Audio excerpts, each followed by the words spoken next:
The elements in the Otrading AI signals can be divided into three main sections. 1. Entry signals. The entry zone signifies the entry signal for purchasing this crypto. You have the option to manually execute buy orders on the exchange based on this price zone and trade direction.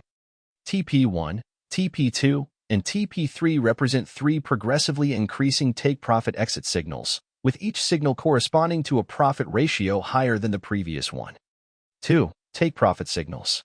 The tags TP1, TP2, or all take-profit targets achieved indicate that the corresponding profit targets have been achieved.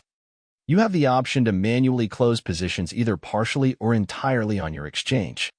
Period displays the time elapsed from the issuance of the entry signal to reaching this take-profit target.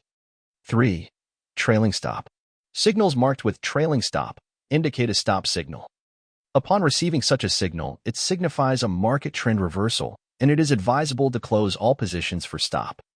It is a more flexible trailing stop compared to a fixed stop loss. It is based on asset volatility to determine a drawdown ratio. After entry, it keeps track of the maximum profit, and the trailing stop triggers based on the drawdown ratio from that peak.